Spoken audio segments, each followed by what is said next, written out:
যুদ্ধবিরোধী দিবসের অঙ্গ যুদ্ধবিরোধী দিবস পালন করুন। নেটো মার্কিন মদত পুষ্ট ইসরায়েল গাজার উপর আক্রমণ। এই সভার কাজ আমরা কিছুক্ষণের মধ্যে শুরু করব। সর্বস্তরের জনসাধারণ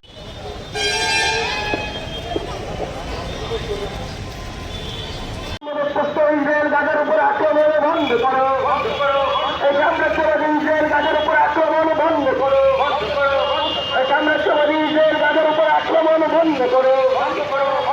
আর 24শে ফেব্রুয়ারি সারা দেশব্যাপী যুদ্ধবিরোধী দিবস পালন করুন। আর 24শে ফেব্রুয়ারি যুদ্ধবিরোধী দিবস পালন করুন। ইনকলাব জিন্দাবাদ, এসওসিআই কমিউনিস্ট জিন্দাবাদ, এসওসিআই কমিউনিস্ট। 24শে ফেব্রুয়ারি যুদ্ধবিরোধী দিবস যথাযোগ্য মর্যাদায় পালন করুন। 24শে ফেব্রুয়ারি যুদ্ধবিরোধী দিবস পালন করুন। নেটো মার্কিন মদত পুষ্ট ইসরায়েল গাজার উপর আক্রমণ বন্ধ করো। নেটো মার্কিন মদত পুষ্ট ইসরায়েল গাজার উপর আক্রমণ বন্ধ করো। আজ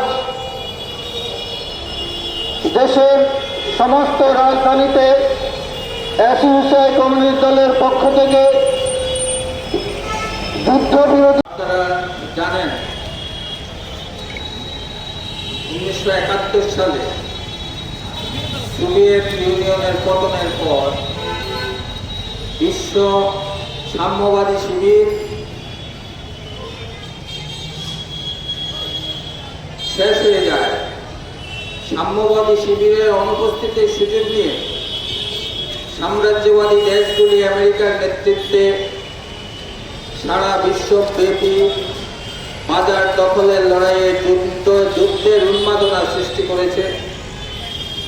তারই পরিণতিতে বর্তমানে ন্যাটো জোট এবং মার্কিন সাম্রাজ্যবাদের মদতে ইসরায়েল প্যালেস্টাইনের গাজা ভূখণ্ডের উপর কন্টিনিউয়াস হামলা চালিয়ে হাজার হাজার নিরীহ মানুষকে হত্যা করছে। আরেকদিকে সাম্রাজ্যবাদী সোভিয়েত রাশিয়া ইউক্রেনের উপর আক্রমণ করে তার দখলদারি বজায় রাখার জন্য আজকে 2 বছর পূর্ণ হলেও সেই ইউক্রেনের উপর আক্রমণ চালাচ্ছে এবং অন্যদিকে ন্যাটো জোট ইউক্রেনকে মদত দিচ্ছে। এই যে সাম্রাজ্যবাদী যুদ্ধে এই 2 দেশ সহ সারা পৃথিবীর বহু দেশে নিরীহ জনগণ তার জীবন দিচ্ছে, নিরীহ জনগণের জীবন হরণ করে নিচ্ছে। এই পরিস্থিতিতে